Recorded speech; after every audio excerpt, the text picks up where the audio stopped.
up until really, really late last night, and today I woke up like at 6 in the morning, like onto whatever the news were, and I'm just I'm having an anxiety attack, I think. I don't think you're alone. I feel you. I stayed up way too late. I was like, oh, it's not going to get called tonight. I'll go to bed. But then you get sucked in. How you guys doing? What's going on? What's going on? Leaving a meeting to come to another one. I see that. I see that. Hi, Kristen. Hey. We're here. Give me 1 second, you guys. Well, how fancy. Now we're streaming live on YouTube. Oh dear, I look like not good. We're fancy pants. All right. Give me 1 second. Okay. All right. All right, you guys. All right, go ahead. I think we're good, Madam Chair. All right. And go ahead. The floor is yours. Great. I'd like to call the Virtual Sustainability and Resiliency Task Force Board meeting on Wednesday, November 4th to order at 3:31 p.m. And we can go ahead and jump into the silent meditation and the pledge. Vice Mayor, if you don't mind popping that up on the screen. Give me 1 second, Madam Chair. I will do that.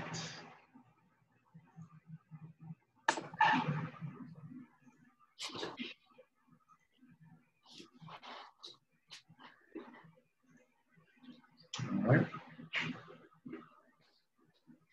I pledge allegiance To the flag of the United States of America and to the republic for which it stands, one nation, under God, indivisible, with liberty and justice for all.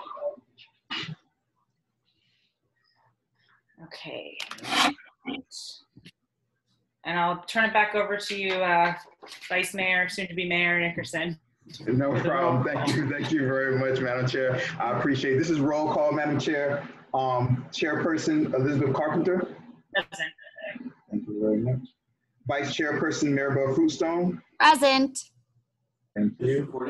Member Courtney Kirk. Here. Thank you. Member Kristen McLean. Present. Thank you. Member Sandra Valencia. Present. Thank you. Madam Chair, you do have a quorum, Madam Chair, and I appreciate it. Thank you so much.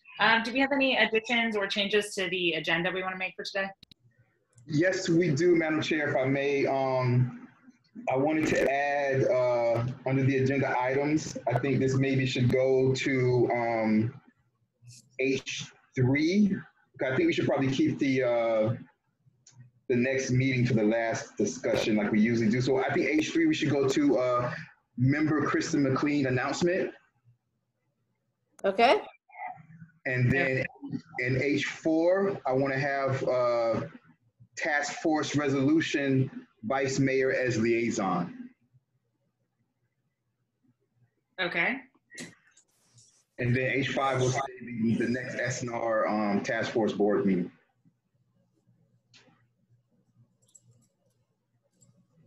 Gotcha. Okay. Does anyone else have any changes or additions? No? Okay, can I will then ask for a motion to add in H3 as an update, an announcement from Kristen McLean, H4 as Task Force Resolution Vice Mayor as liaison, and then move the next Task Force meeting to H5. Just need a motion. Moved. Thank you, Corinne. Do I have a second? Or a second. Thank you, Sandra. All right. All those in favor of updating the as just described, say aye. Aye. Aye. Aye. All those opposed, say nay. Hearing none, the agenda for today's meeting is so updated. Moving on to the minutes, excuse me, from last meeting that Member Kirk wonderfully did again. Does anyone have any changes or updates to that? No? Okay. I will go ahead and move then to approve the minutes from last meeting. I just need a second. Second. Thank you, Courtney. All those in favor of approving the minutes from the last meeting, say aye. Aye. Aye. All those opposed, say nay. Hearing none, the minutes from the following meeting have been approved. And then I will turn over to Vice special visitors or presentations for this meeting. We don't have any special visitors. I have a visitor, but they will be in the first agenda item, Madam Chair. Okay, thank you so much. And then moving right along to good and welfare. I see we have Hugh Gladwin on the line and Joseph Geller, so I'll just open it up if anybody would like to speak on the this week's agenda item.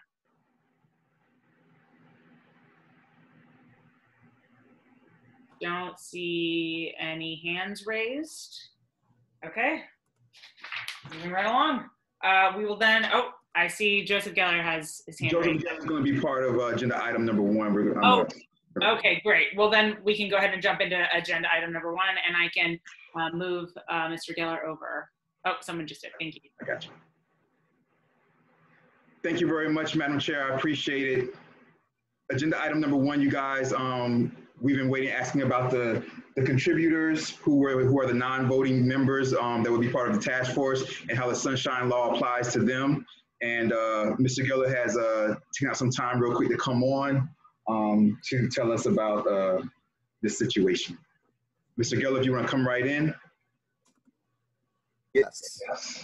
Hello. How is everyone today? Good, thank you. Nice to be with you. As you know, I was recently named as interim attorney. So I want to address this first item. The mayor, well, actually, I think he's mayor as of now, even though he hasn't been sworn in. Our charter says that our officers take office the day after the election. And since election day was yesterday, I think technically we have our new mayor with us today, even though the official swearing in is not for almost 2 weeks. It's my understanding that the members of this group have already been advised that those who are voting members are subject to sunshine. Is that accurate? Everyone understands that? Yes, that's right. And unless, Mr. Geller, you have a different piece of advice for us on that. Oh, definitely not. I do want to take a moment before we get to the contributing members, though, and just make sure that whatever discussion was had, and by the way, sorry for the mask, I'm just returning home from an unfortunate errand, and I'll be in the house in a minute, so I can probably take it off. But in the meantime, I want to just see if everyone, is completely brought up to date on your own responsibilities for Sunshine, and just ask if there are any questions that anyone has about what their obligations and responsibilities are as voting members under Sunshine, and then we can turn to the issue of the non-voting contributing members. So, Interim Attorney Geller, this is Courtney Kirk.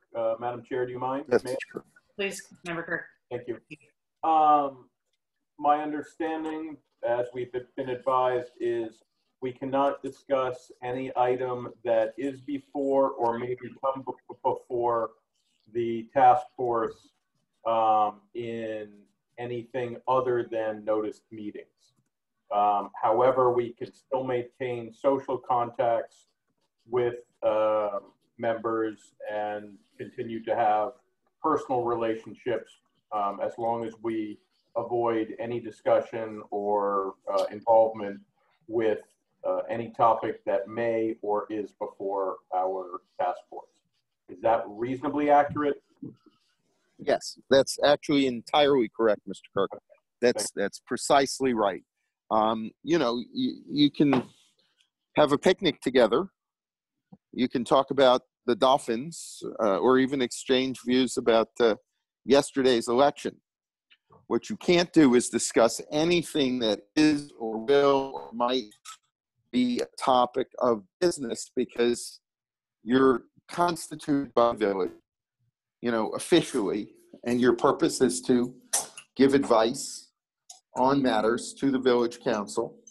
And so anything that constitutes some kind of official duty related to the reason that you're created is just not permitted. Now, let me just add, I'm sorry, go ahead. No, thank you for that clarification.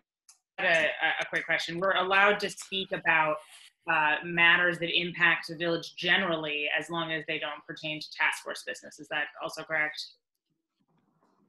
You know, I would say the answer to that is yes.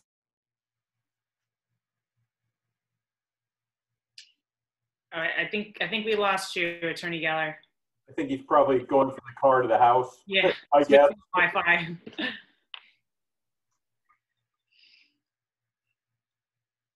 We'll give him 1 minute. Yeah, let me just say while he's waiting for him to come back. So I think another thing that he wanted to touch on was just to make sure that everybody understands that the Sunshine Law, you know, which I think you guys already understand, also, you know, applies to not just talking, but, you know, of course, phone calls, text messages, social media, all forms, forms. He was going to say that also. I'll tell him that. We've already gone through that. Back.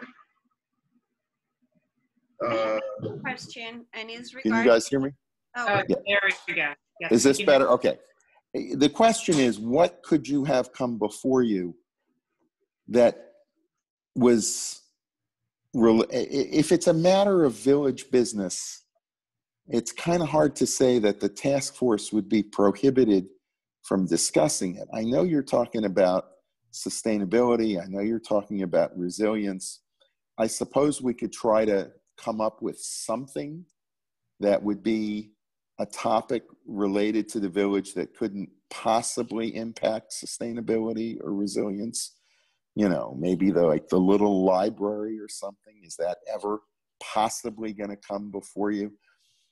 Probably not, but it's not really a test of if it's likely to come before you. It's, is it possible? And you've got kind of a broad-ranging charter. You can address all kinds of things. If you think about it, what would you, if somebody in the task force brought up a topic, could you look at them and say, oh, we can't talk about that. That has nothing to do with not just resilience. I mean, sustainability. What's sustainability? You know, is anything related? I looked over your minutes that I guess it was Mr. Kirk took from the previous meeting. You're addressing all kinds of issues related to possible development, to growth. I mean, there's a very broad range of issues. And what is sustainable for a village as small as El Portal? So it's a little difficult to think that there's going to be something that you could consider talking about that would be so far outside your purview that it was like forbidden for you to have the conversation. So I would just say, you know, I mean, exercise extreme caution, because the risk of, you know, look, everybody here is a volunteer. Nobody's getting paid. You're taking your time to sit here in the middle of an afternoon trying to help make your village a better place. Wonderful. But to get yourself accused of having done something improper or violated the law because the topic that you discussed, somebody thought it veered too close to something that might one day or could possibly come in front of you. It's better to err on the side of caution and simply not discuss things that are at least closely related to the village. I mean, like I said, you could create some hypothetical scenarios and say, well, this would never come in front of us. And I'm sure you could come up with at least a few things. But it's not as bright a line as we might want it to be. Let me also stress to you that although I agree that Mr. Kirk's definition and explanation was 100% accurate. Got it completely, Mr. Kirk. But that doesn't make it complete. For instance, you not only can't talk, you can't email each other about the same things. Yeah, and, you can't. Vice Mayor / Mayor Nickerson, while you were switching, I think, from your car to your house, reminded us of that as well. That when I say talk, it means the modern communication methods, be it texting, chatting, That's emailing, right. posting on a private message board, all that kind of stuff. Direct message, texting, whatever. Now, you know, I'm a little bit more liberal than some people are when it comes to these kinds of things. So if you, I mean, how do you even call a meeting? Well, you know, staff does that, okay? Whether it's the liaison or the clerk or someone like that, great. But if you're not, I mean, if you're not talking about a voting matter, do I think it's improper for one of you to call another member and say, hey, are you going to make, let's say we're past the days of Zoom and we're back with real live meetings again. Could one of you call another member and say, hey, are you making it to Village Hall for this meeting tonight? Could you pick me up? You know, I mean, some people might object to that. I think that's ridiculous. I don't think there's anything wrong with that. I think that's not a matter that's going to come to a vote. So, you know, I don't want to give you the idea that this is like, you know, you have to treat each other like, you know, that you have the plague. Not that the plague's not out there these days. But just err on the side of caution. That's the only thing is, you know, if it's questionable, don't do it. Of course. Let me, Madam Chair, if I may. Thank you very much. You go ahead and jump in here. Yeah, Joe, Attorney Geller, we appreciate that. As I was telling you, you know, I'm here with a great group of people, and as I told you when we were on the phone, these individuals, they go above and beyond when it comes to, you know, following the Sunshine Law. They don't even take a chance or anything like that when it comes to following the Sunshine Law.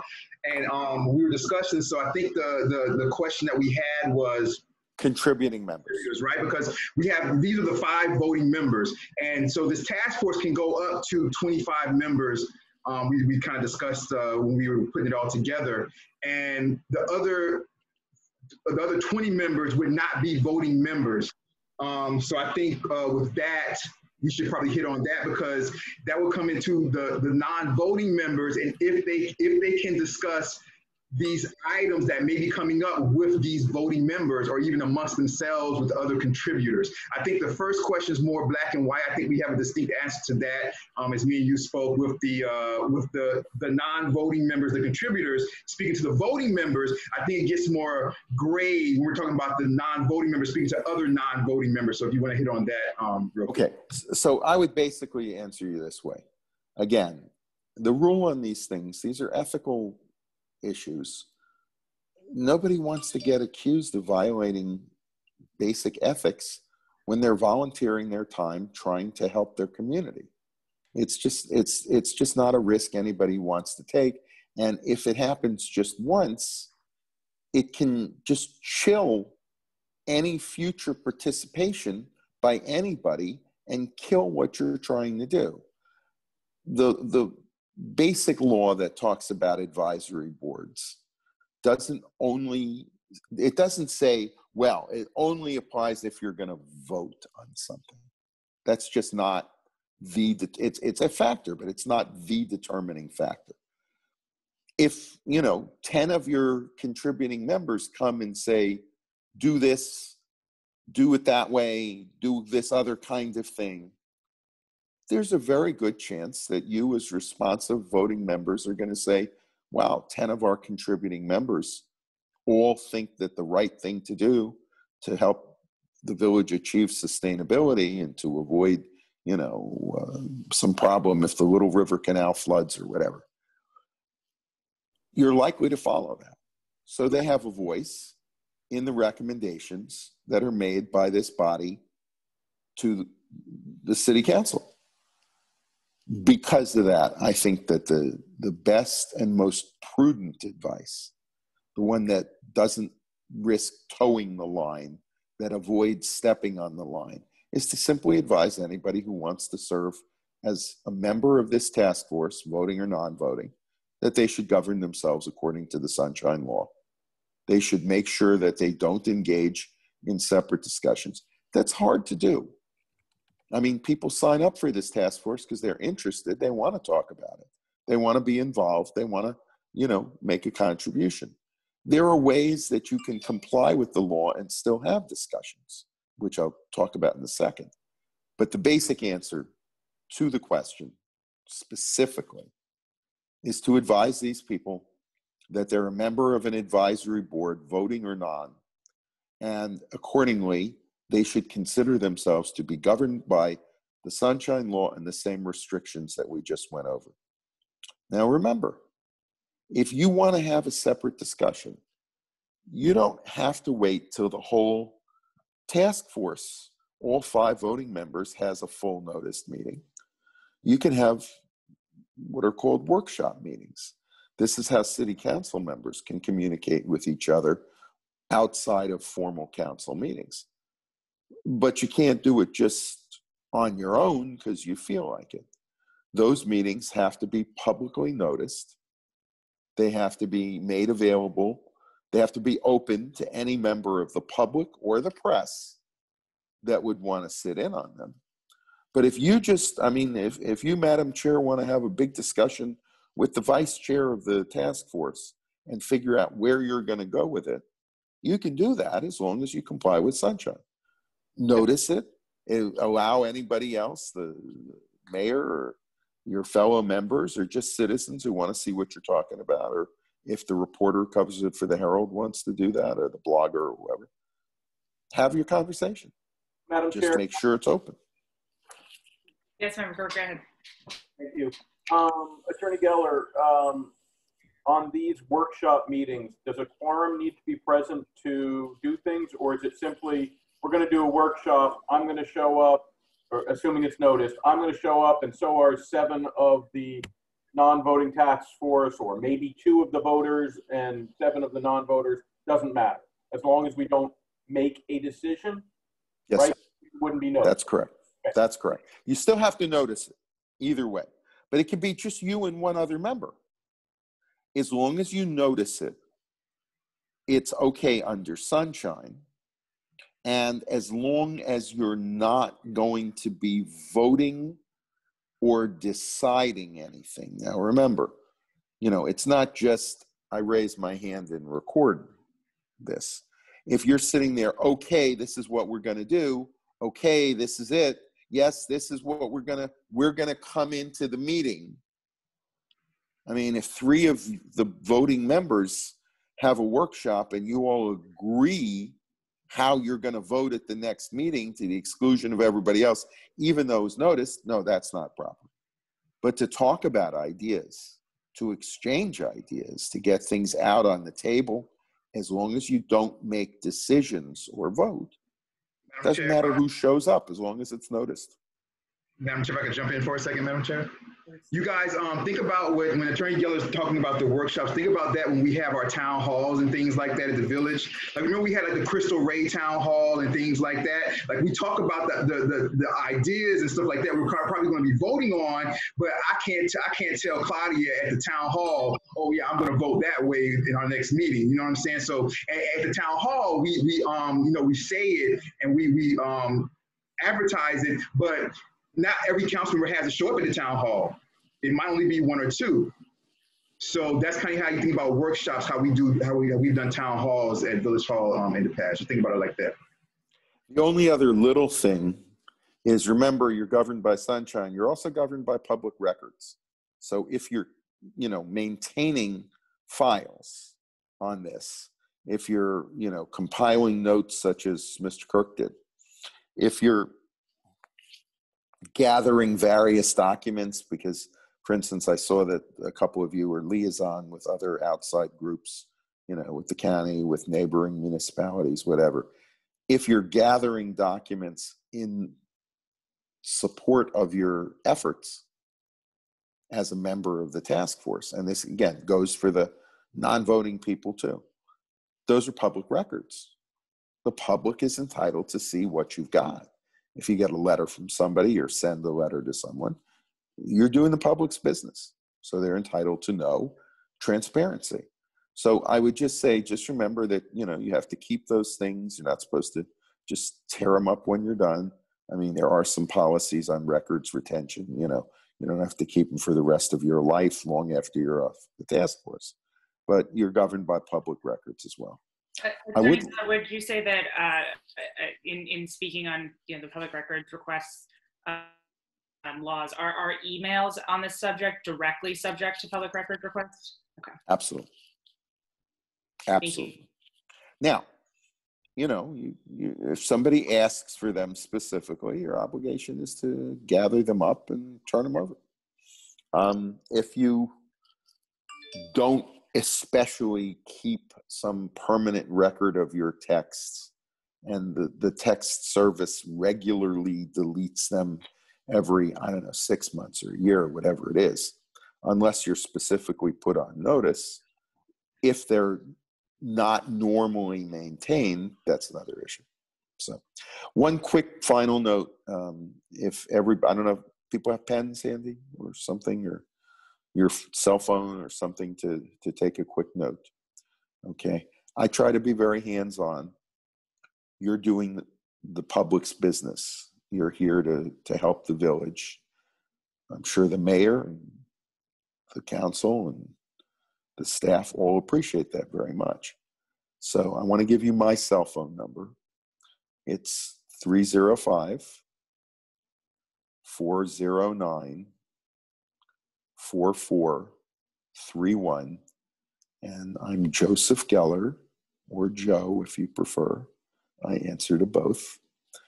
And if you have a question about the performance of your duties, and you're like just about to call somebody and wait a minute, is that okay?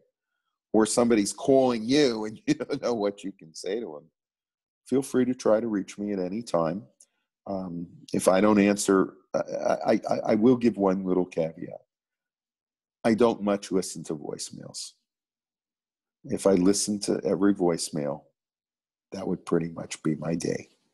Would be listening to them, and you listen and they go on for 2 minutes and 15 seconds, and the beep says you have 15 seconds left, and then they tell you what they're calling about. So don't leave a voicemail. But my email, just so you have it, is Joseph, that's Joseph. You'd be surprised how many people can misspell that. Joseph.Geller, and it's Geller. We've had a little problem with that ever since Buffy. She misspells it. Sarah Michelle does. Joseph.Geller@GM, like General Motors, but it's not Gmail. Some people can't help themselves. GMLAW, GMlaw.com. I'm pretty email responsive. I'll answer my phone if I'm not in court or in the shower. I'm very text responsive. So if you need me, please don't hesitate.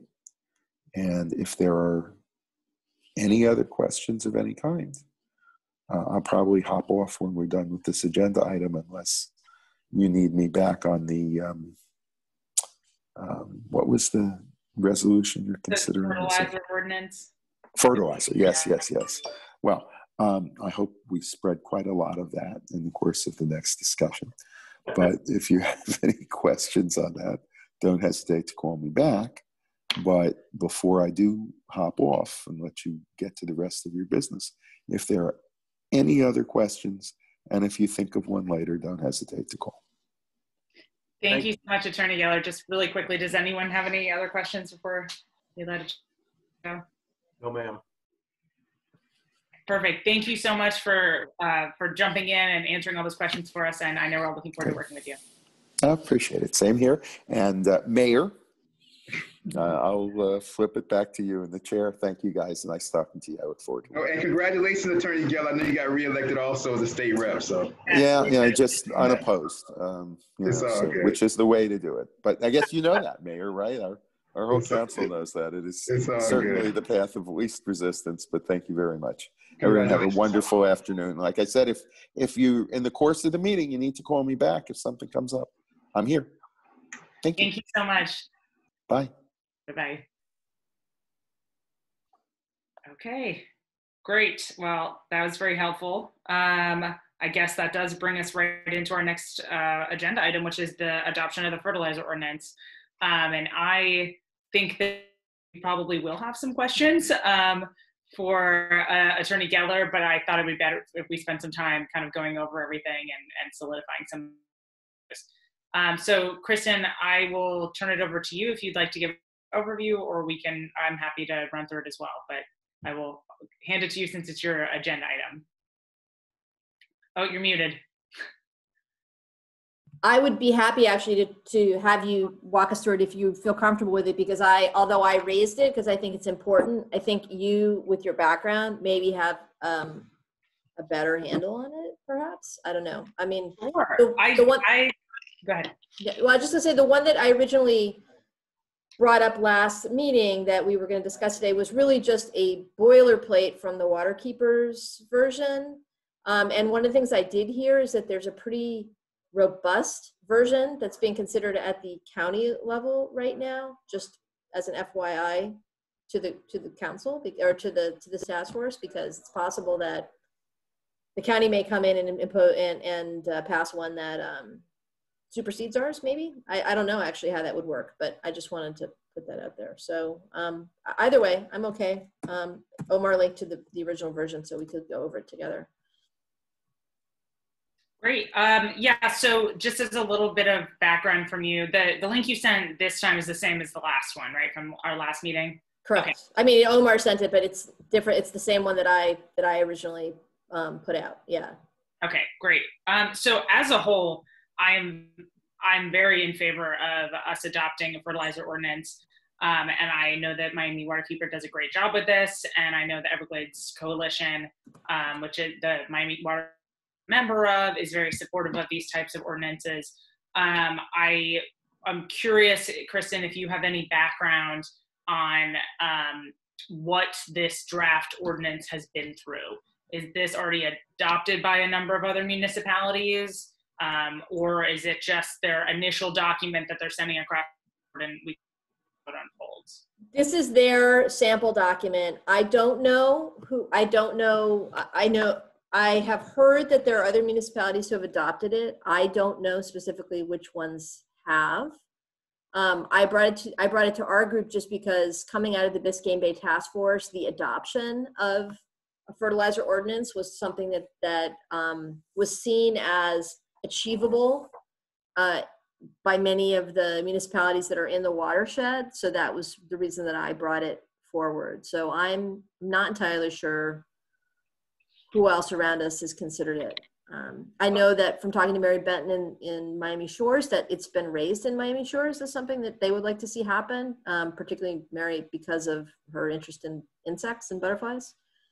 But I don't believe it's actually been passed there. So, so I think we're in a position to decide for ourselves what we want to do. And if the task force wants more background, we could table it one more meeting, and I'm happy to try to get some more context on it from for instance, I would want to know about Miami Shores. I'd probably want to know about Biscayne Park, and I can ask Waterkeepers if they can give us more information about the status of the county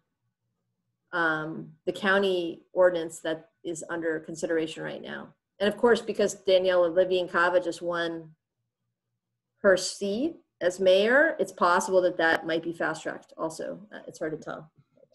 Yeah, I had seen I'd listened in at their reading of the ordinance a few weeks ago, maybe a month ago now. I know that it got pushed back, just normal governmental process.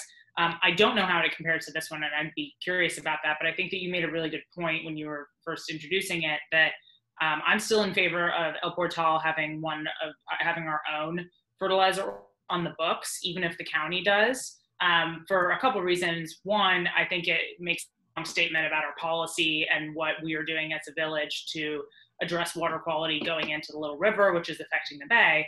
And county ordinance could change at any point down the road. And I think it's very easy for us to put a provision in our own municipal ordinance that says any stricter ordinances that the county passes, we have to comply with those, right? So that if it ends up as a backstop, should the county change theirs, and should the county be more environmentally protective, we can have the ordinance defer to the county on those particular provisions. So I think that regardless of the counties, I personally favor of us passing it.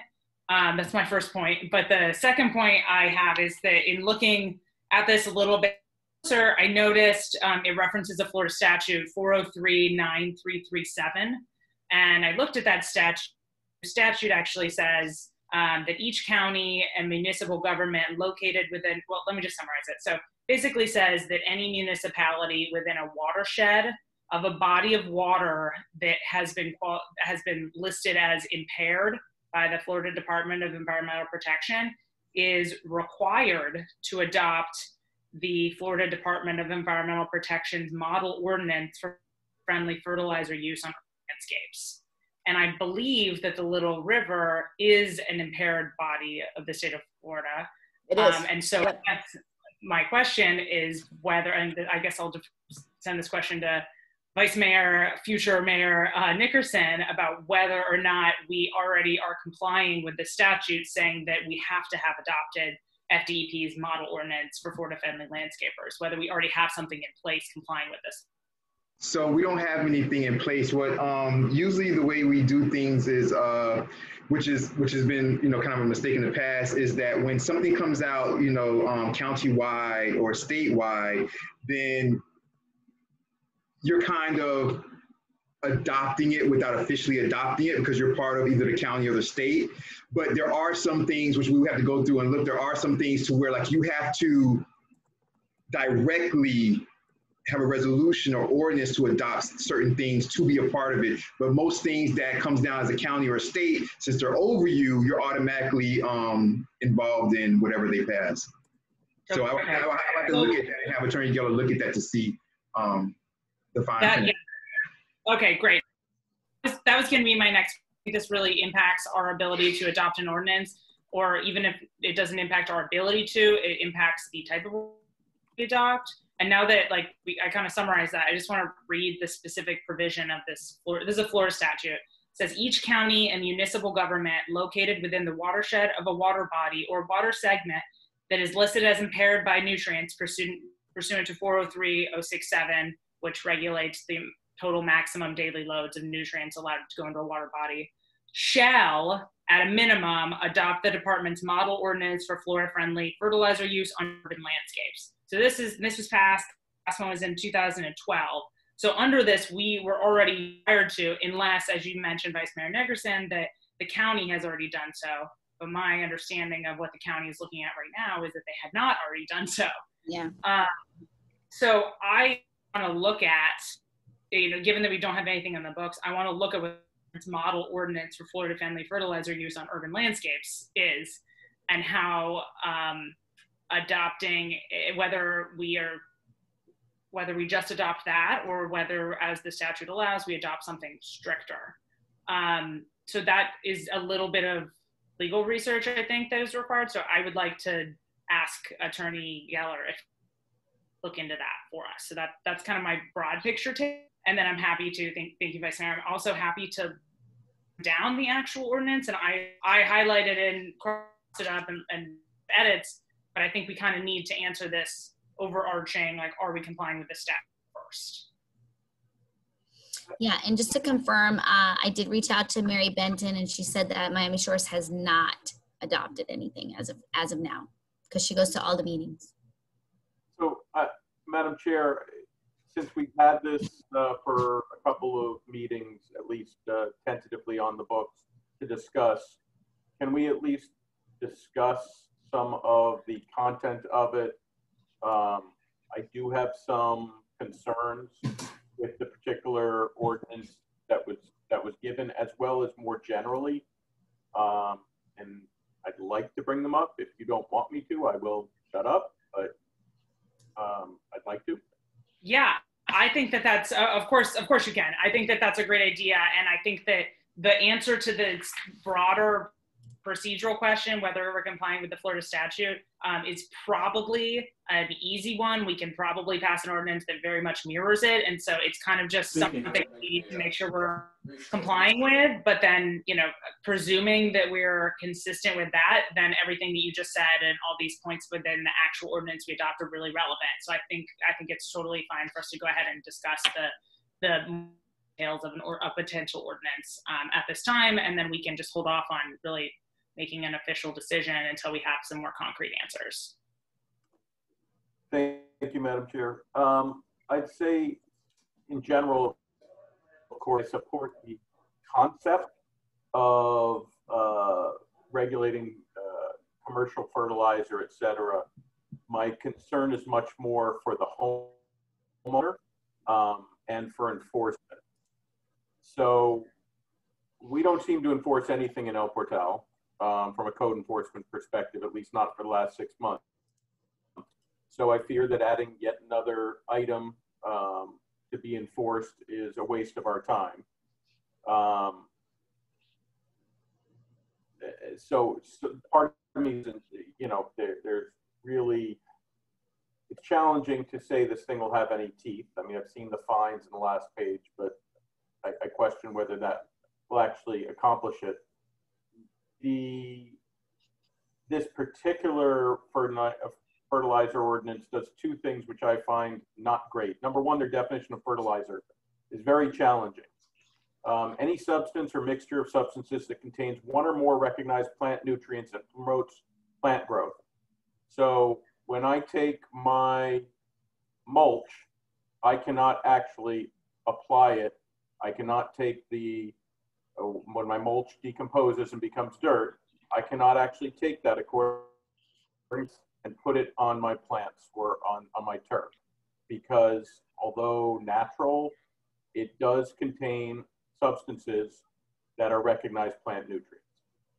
So I find that to be overwhelmingly broad and needs to be more tied down, so that we're talking about what I assume it was meant, which is the fertilizer you buy at Home Depot that has high nitrogen or high phosphorus or whatever it is, and goes and more damaging into the water stream, as opposed to me putting on dirt on my own yard, which I think we want to actually encourage the recycling of stuff, so people don't bag their leaves and throw it in the trash. They realize, hey, wait a second, we can use this on our lawn or on our plants. I then don't quite understand, I guess, the difference between the 10 and 15 feet maintenance zones that are talked about in sections 6 and 7, the fertilizer free zones and the low maintenance zones. I agree. I did not understand that distinction either. I think that we need to address the text of.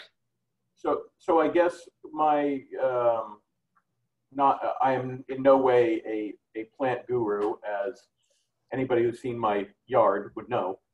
If it's not a Florida native that grows on its own, the brown thumb comes out. But some of these, I think we want to make them, I don't want to say dumb them down, but make them more understandable for villagers to know what they can and can't do, or what we're recommending they do or not. Right, like you can't use Roundup because Roundup is bad for the water table. Right, like, you know. Put a brand, like don't say it's like a general thing. Make or, it easier to understand. They do have some where the liquid fertilizers containing nitrogen, blah blah blah. That's great if you are a commercial company that does this and they understand it. But we do have a number of people, and I'll raise my own hand, in the village who maintain their own yards. And I'll be honest, I have no idea if the stuff I get at Home Depot contains more than 0.5 pounds per 1,000 square feet per application the way I apply it. I have no idea. So I don't know how to address that to make it dumbed down for somebody like me or other homeowners. Well, I would suggest that we write an ordinance and then, but then consider a guidance document or a education document separate from this that basically just does exactly what you're talking about, Courtney, which is a practical, so the ordinance says whatever we need for it to say, whatever we decide for it to say, but then we create a PSA document that just says, this is what this ordinance means. Like, these are the things that you can use. These are the things that you cannot use. You cannot use. That's a great suggestion. And that way it can be edited and updated and refined. And, it isn't, we don't want to actually get into the business of being, I think, too, we want the ordinance to be nice and clean and elegant and not too heavy, but there's no reason why we can't then do an education campaign around the ordinance and probably, keep it updated. So. Can I suggest that we include that if we do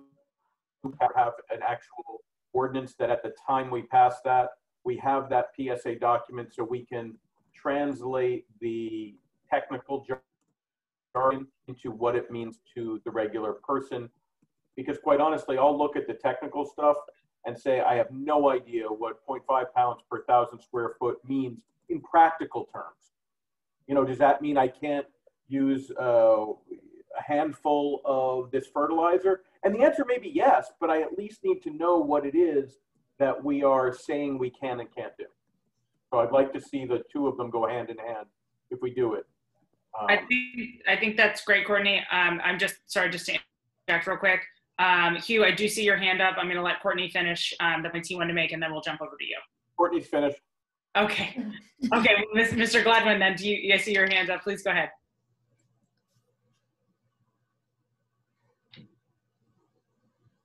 Yeah, okay. I forgot to have to give my address in this thing. We're under Northeast 85th Street, El Portal. Yeah, okay. First off, I definitely agree with Kristen and Courtney that some kind of education thing has to be done, that this is very technical. I also agree with Elizabeth that it is, I think, important for us to have our own ordinance for reasons I'll say in a second. But the other thing is I read this pretty carefully. And I think it's in the first place, I'm not an expert on this stuff either, but I do have a lot of background from working at FIU with ecosystem sciences that are looking at all these kind of things going on, this kind of fertilizer pollution.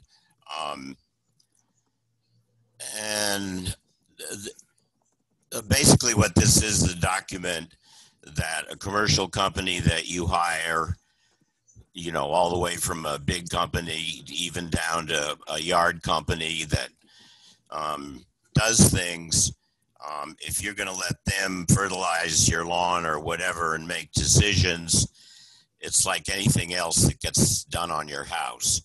You say, okay, we in El Portal have rules about fertilizer use, and I don't quite understand it, but it's very clearly delimited, and you can go to the village hall or I'll get you a copy. If you tell them that the county applies, the county's never going to enforce anything on a contractor here way down at our level. So for that purpose, I think it's good. I think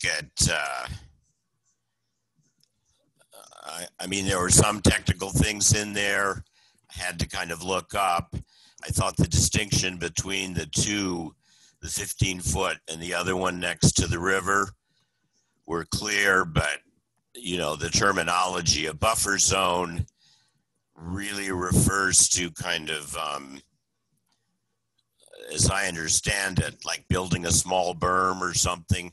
Like if you have a situation in your yard where stuff in the yard is going to easily go into the river in a rainstorm, this would be something that's an extra step or some other thing.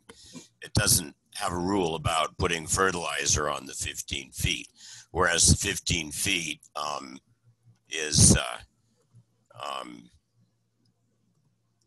is for chemicals and stuff like that. And in fact, if you live on the river, that 15 feet is utterly under the control of the Water Management District if they want to enforce anything. So that's what I think. I do think, I'm trying to be, okay, so the educational thing, I think also, one thing I like about this is it seems to be apply in terms that a contractor would use. It's pretty well put together and unambiguous. I definitely want to go and research the origin of it and see what the science is behind it. But if we're going to make it, put additional rules or make them stricter or things like that, then I think it's extremely important to get expert advice on doing that and not do it on your own. And I guess the final point I'd make, I'm sorry, I'm just rambling around, but my understanding, Courtney, with regard to, the document is one of these things, again, designed for specialists. So it starts off with a set of definitions. So at first it starts off with, this is what we're talking about, anything that adds nutrients for plants, and that would include compost and so on. But that's just a definition of what this is about. When you get to the actual rules, there's no rule at all that would ever apply to compost or things like that. They're very specific in there about chemicals that are in water suspension and blah, blah, blah. I don't, again, I'm saying this, and obviously it would have to be very carefully checked and so on. But anyway, so those are my points. Yeah. They use the definition of fertilizer, and then they use it, and they say fertilizer shall not be applied within 15 feet of any pond, stream, or water course, etc., like the beginning of section 6. So, okay, well, you're semi-legal hat. I sit there and say, well, you define fertilizer. My mulch / soil is fertilizer, so I can't put that down. I mean, I'd have to go and look at that. I mean, in general, again, it goes to the science. If you have a really good compost thing, you absolutely don't want to get that in the river. I mean, anything that has, nitrogen that's evolved from some process, if it goes straight into the river, is going to be a very bad contaminant. But I don't believe anywhere other than the 15-foot zone to the river, they say anything like that.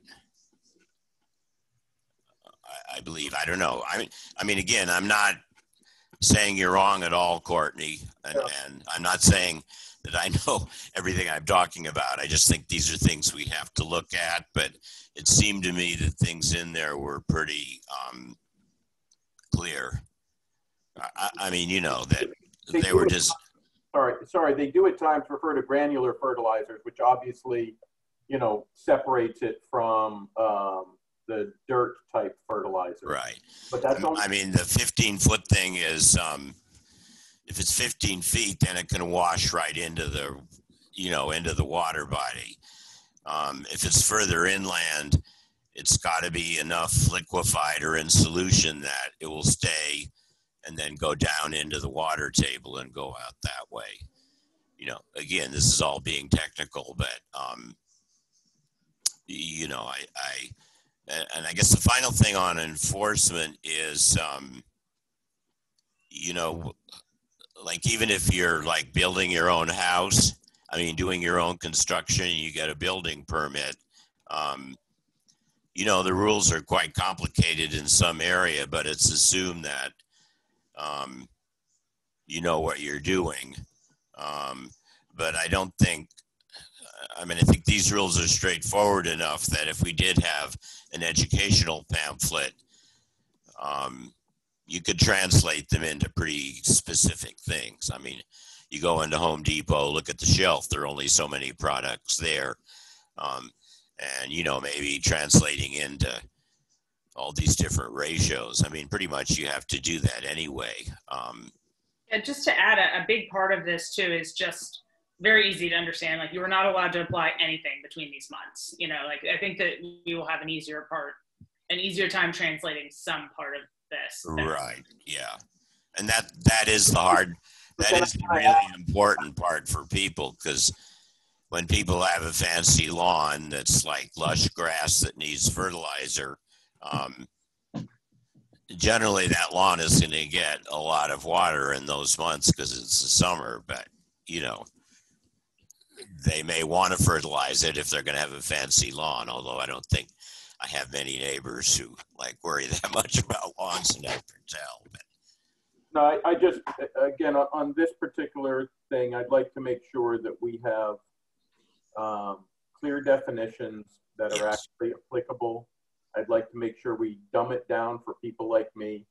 And, you know, I think it's, to me, it's, maybe this is my lack of knowledge, and I fully admit that. It's very different if I take some of my composted soil, i.e. leaves that have broken down, etc., and put them, you know, as not really overseeding, but putting some nutrients on my grass that way, versus taking granules from a manufactured item. And maybe chemically it doesn't matter. Maybe it has the same impact to the river and I'm just unaware of it. But well, I think it would have different impacts because of the way it would break down. But that's, maybe I'm wrong. No, I mean, I think maybe that's where again, the educational thing, you know, to get to be compost, which is really fertilizer, you got to be pretty fanatic about composting. Most of what people call compost is really, you know, ground cover sort of.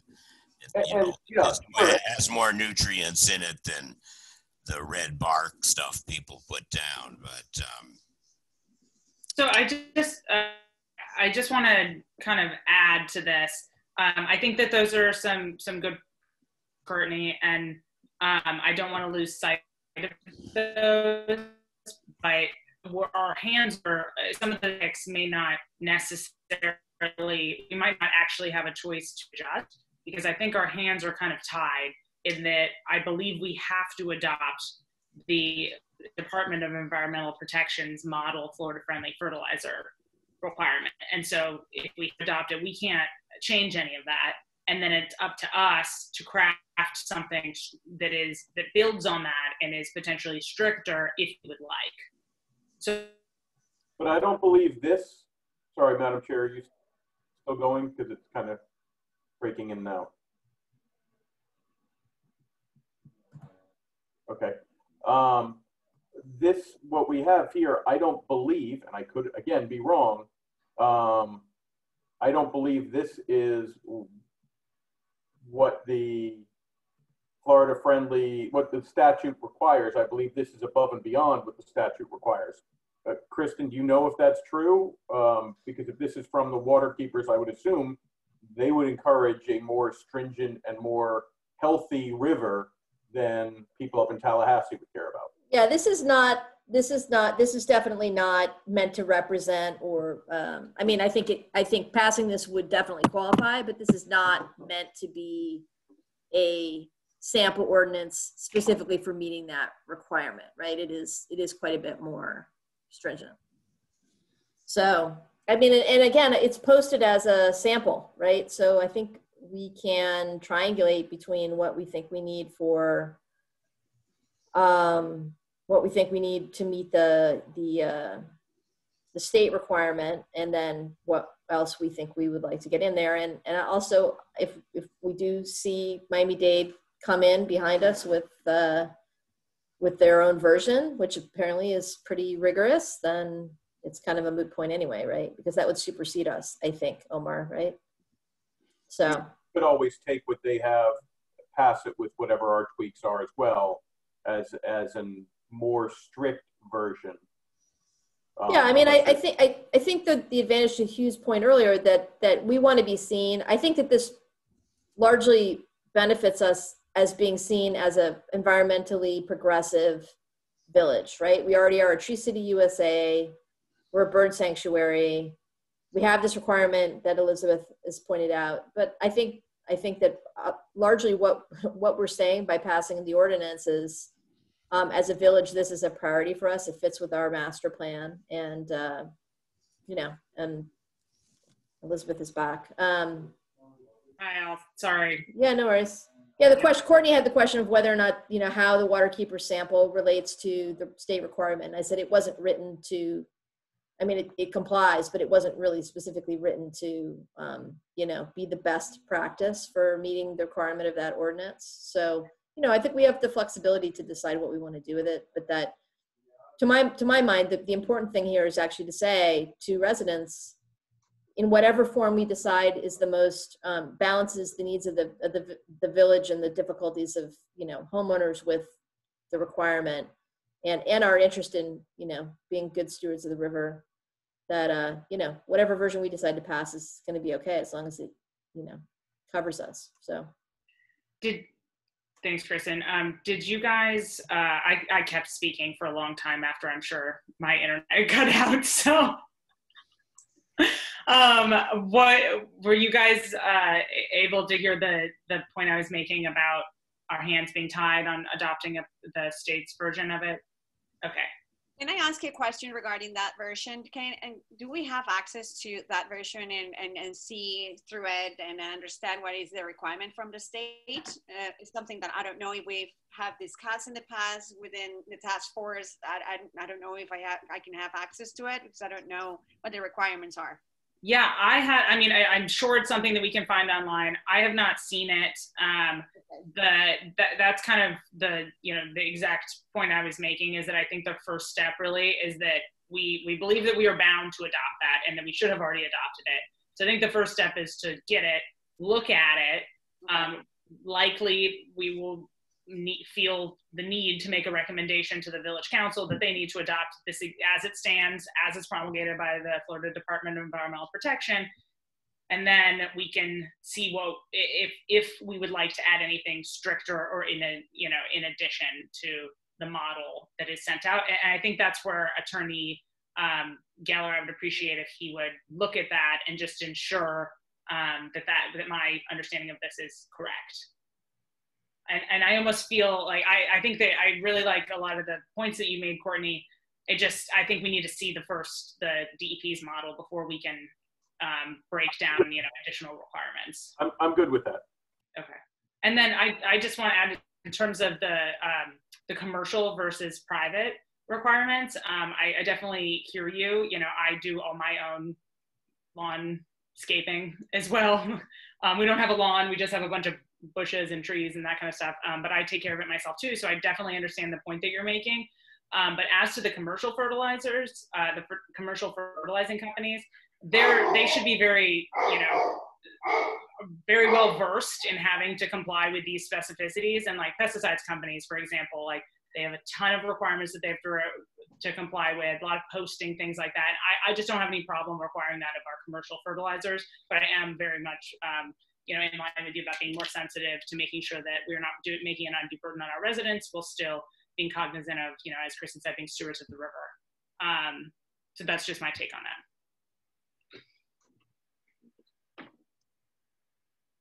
So I think, did you guys have any other points to discuss with this generally, or do we feel like we need to look at the FDEP's version of this before we can have a discussion on what we would like to potentially add to the FDEP's version of this? I would agree to just last set. I think we need to see the requirement of the state, and then from that point on, understand what we can do better for our own community.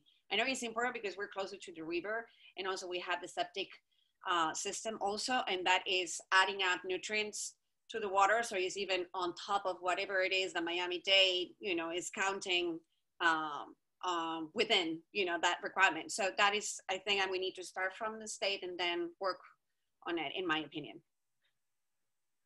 Okay, I agree with that. So does it make sense, Vice Mayor Nickerson, for us to call Attorney Geller and have him come back on, or can we just pass this information to him and have him?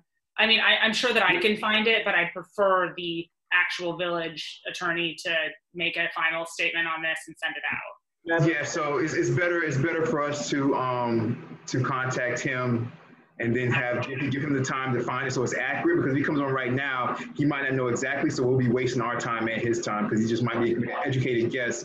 Out from the notes that, Courtney, the wonderful notes you remember Kirk always puts together, I'll reach out to him, because I'll remember in those notes, I'm sure Courtney has the exact direction that, we're asking as far as the action item, and from that, I'll contact Courtney Geller about that. I do have that as an action item, but I had early assigned it to the chair because I felt that she had the in-depth knowledge on this particular statute, et cetera, and that might be more beneficial than the third person of Mayor Nickerson, Vice, whatever. Omar. Omar is perfect, you guys. Just please keep calling me Omar. That's all I want. So I didn't know, Madam Chair, whether that was okay with you or not. I'm sorry, Member Kirk. Can you repeat the first part of that? You said that it made sense for me to work with Attorney Geller. Contact Attorney Geller. In the notes, I do have his email and his other stuff, and I'm putting this as an action item. We always review the action items, or you asked me to review the action items. So if we didn't talk about it now, we'd talk about it at the end. But I thought you have more in-depth knowledge of the particular statute and how it applies. To be able to make sure that Attorney Geller gives us the specific information that you/we are looking for. Are you okay with that being assigned to you? Yes, absolutely. I can work with him on that. Absolutely. And you guys, whenever you guys email Attorney Geller, please CC me on that so I can keep up to date with everything that's going on. Thank you.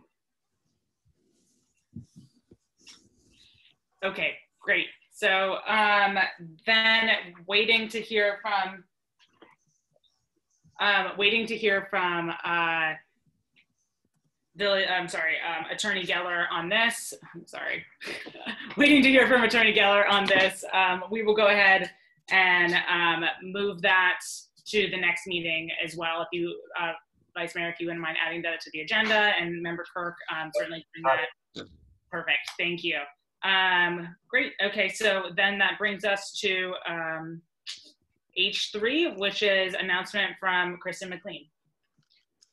Okay, so some of you know this. I did cue it up a little bit, but I just want to let everybody know that I'm about to put my house on the market. Oh. Yeah. So, but I'm not going very far. We've made an offer on a house in Biscayne Park that is going into inspection right now. And I don't anticipate any on the river with Hugh and Adam, or to, I checked with Omar and Elizabeth before this call to make sure that my reading of the original council document and then our charter is that I can still serve. So I would like to keep serving. And in fact, I think on the task force, and I think that actually this might be a benefit to us, since it will allow me to have a better view and dig in a little bit in Biscayne Park to what's happening on the Biscayne Canal as well.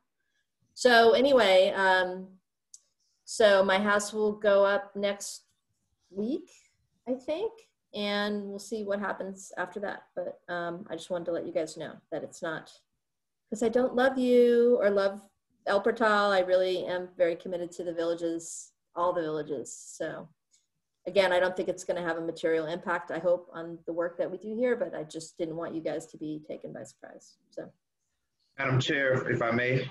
Yes, please. Yeah, so I was looking through, and Member McLean is correct. I was looking through the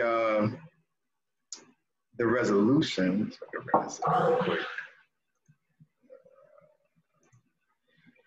Okay, so a second. Let's make this bigger. And the only thing that it says is, it was section 4. Yeah, section 4C.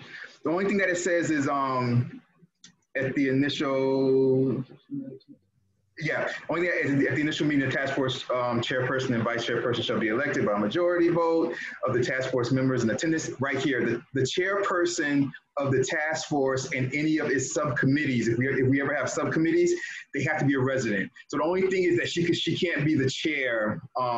Member McLean wouldn't be able to be the chair of the committee or the head of any subcommittees if you guys ever get subcommittees. That's the only thing that if she's not a resident. All right, that's it. Yay! We're keeping you.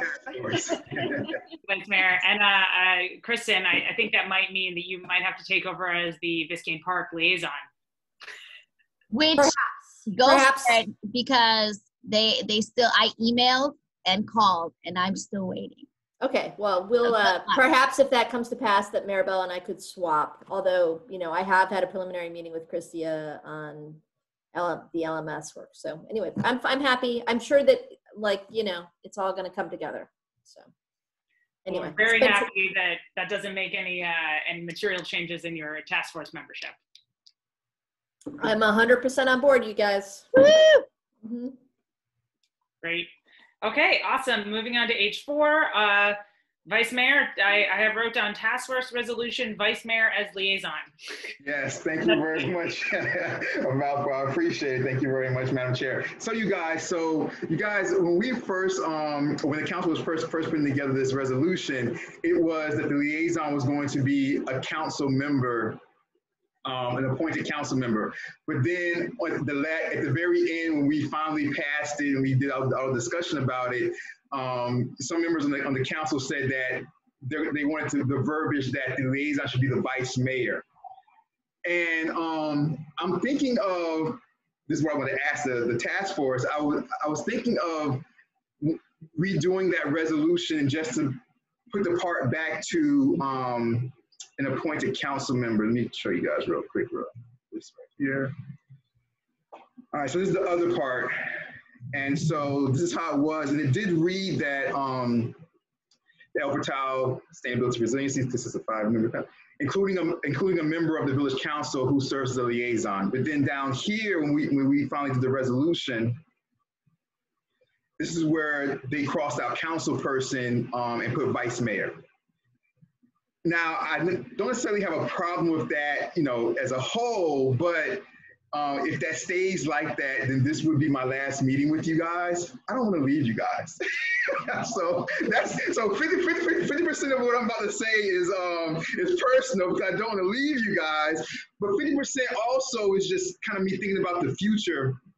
And that is like, what if a future vice mayor, you know, wants to take up, you know, public safety because they're a former police officer or something like that, or a future vice mayor wants to start a task force on, you know, something else, or because that's their specialty. So I just think that the council as a whole is kind of like, you know, handcuffing itself and saying it has to be the vice mayor, instead of like what council person is the most interested and the most passionate about this task force, you know, in comparison to other task force that that may be created along the way in the future in El Portal. So my question to you guys, the task force, since this is your resolution, essentially, even though the council passes, this is about your task force. I wanted to, you know, maybe take a vote. Would you guys, you know, but first hear discussion. What do you guys think about that? Do you guys think that it should stay? Would you guys rather stay the liaison should be the vice mayor, or do you guys want it to go back to the liaison should be an appointed council person and the council discusses who the liaison should be on the council? It's up to you guys. Madam Chair. Please go ahead. Thank you. I think we're waiting for the village to have it be role-based and limited to vice mayor. I think it should be whoever is the most appropriate person of the 5 people sitting on that dais, whether that is a brand new council person or whether that is a seasoned mayor or anything in between, I think is less important than the person being knowledgeable and interested.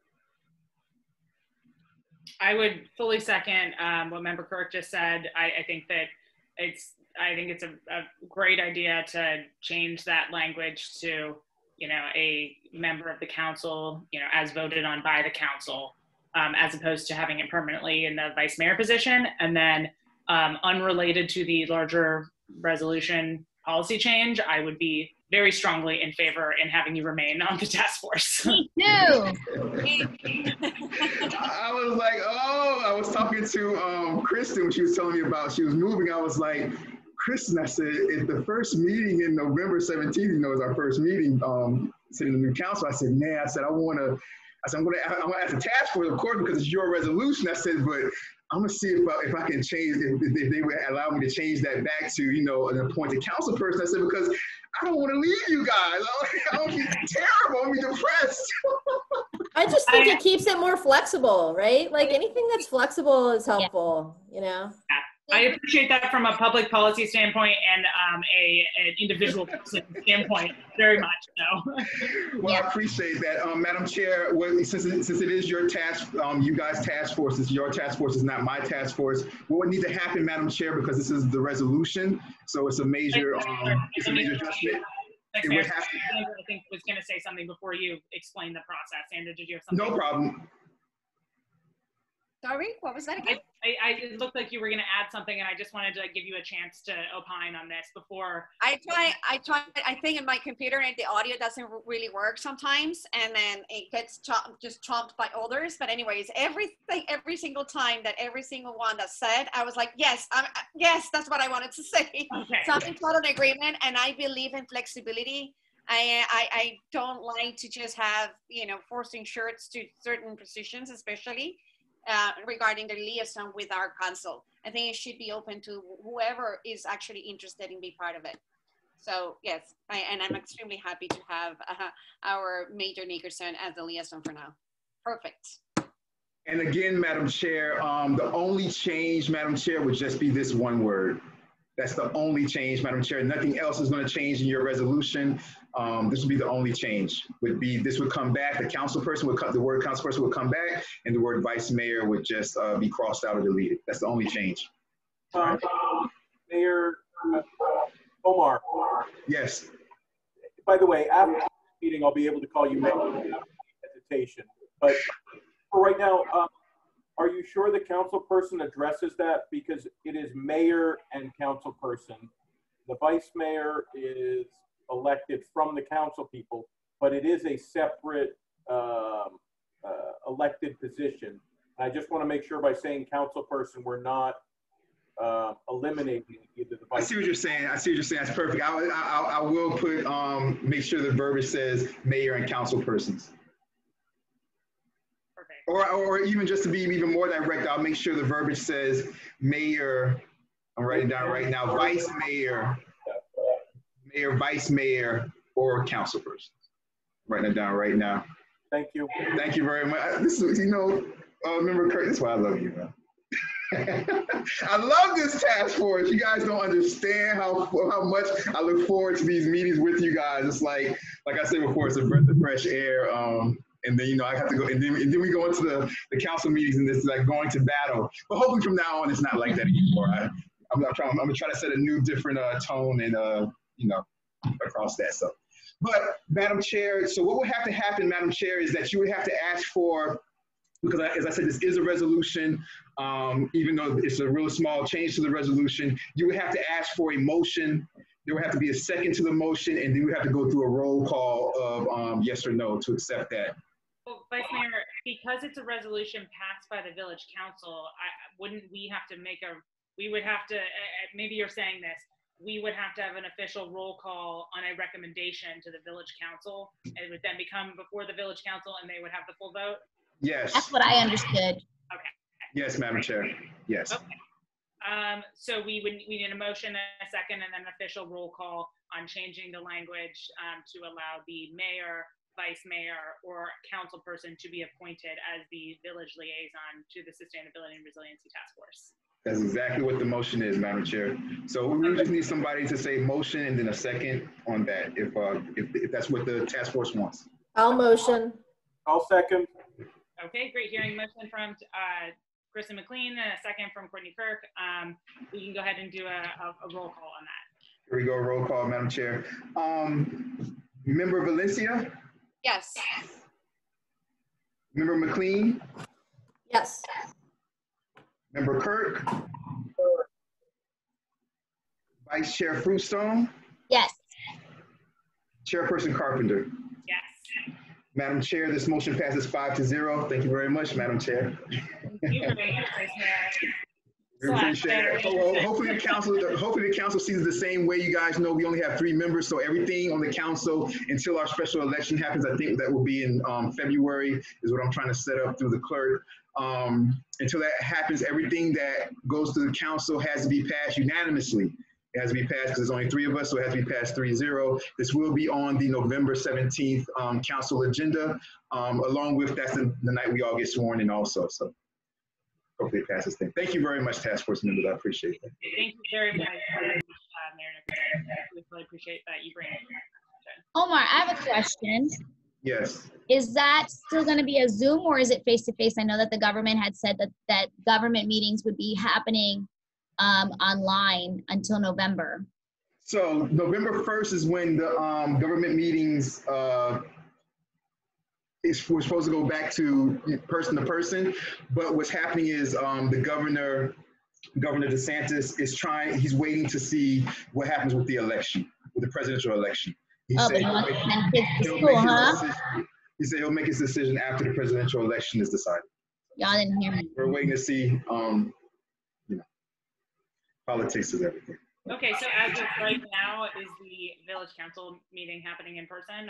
As of right now, officially it's happening in person because he hasn't made a decision. So officially it's in person on November the 17th, but we'll see.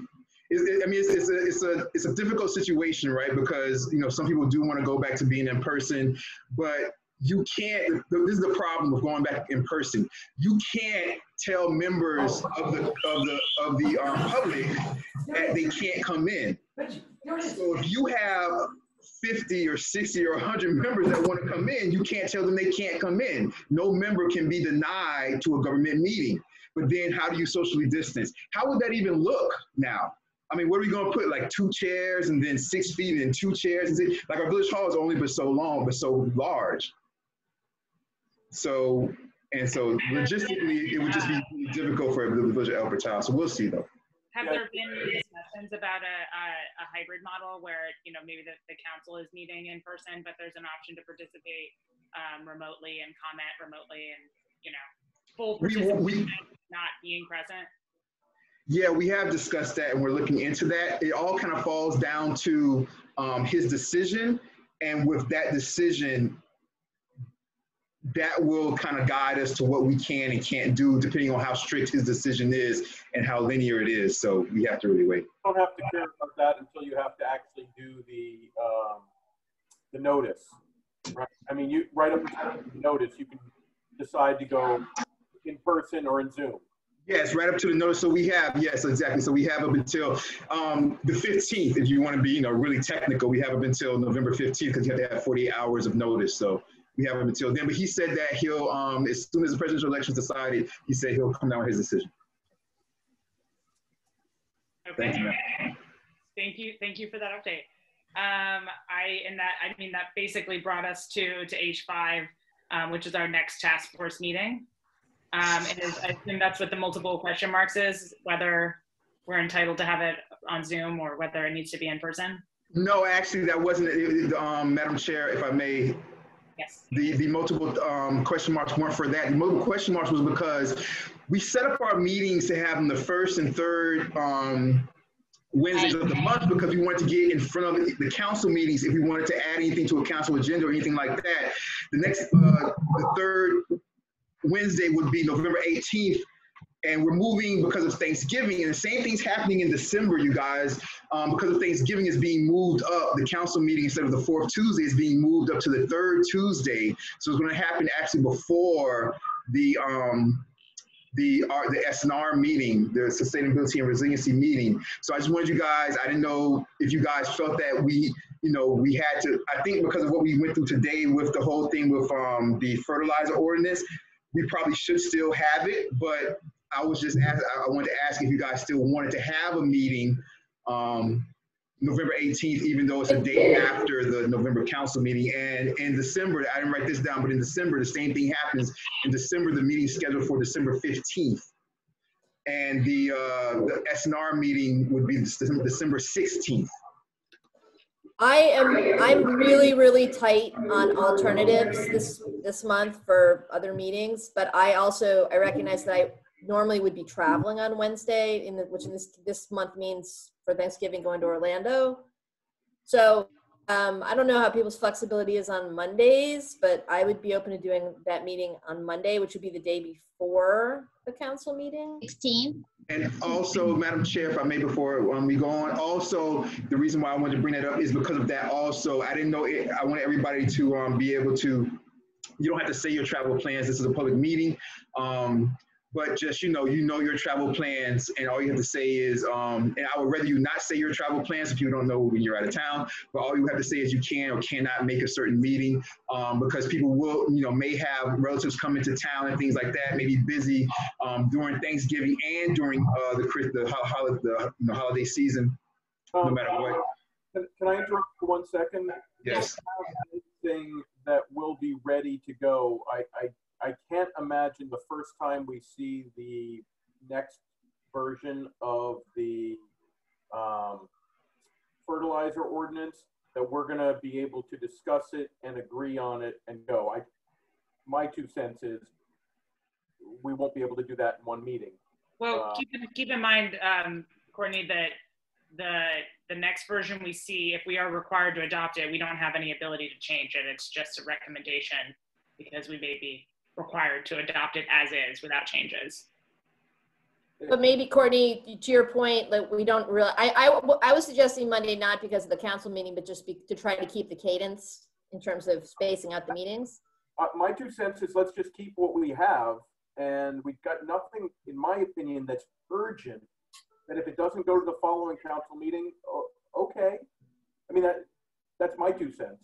Well, my point is I will be unlikely to attend, which is fine. If everybody else can attend on the 18th, that's fine. Madam Chair, the next meeting would be maybe 6th of the 1st and the 3rd. The next meeting would be December the 2nd. If we have nothing, as Member Kirk is saying, pertinent for November the 18th,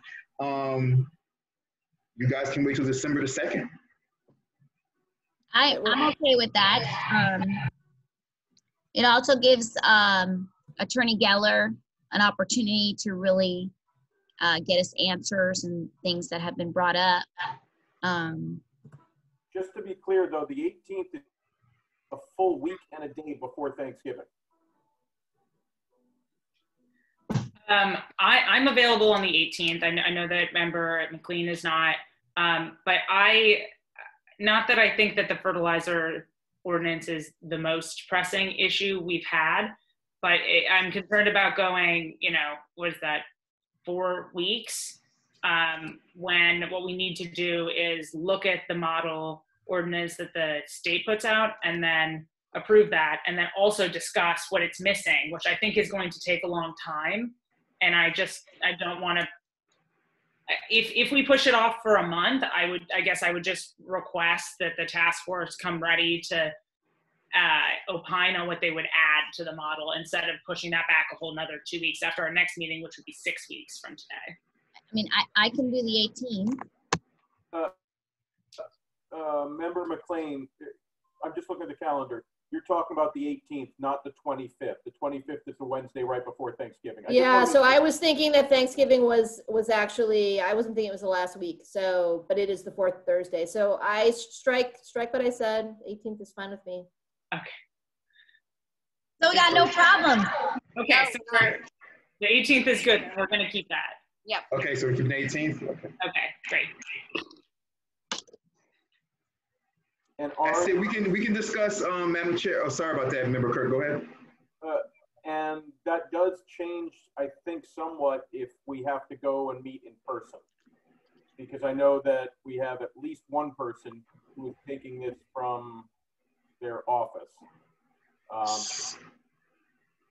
Let me chime in, Madam Chair, if I may. Yes, please. So I've already asked.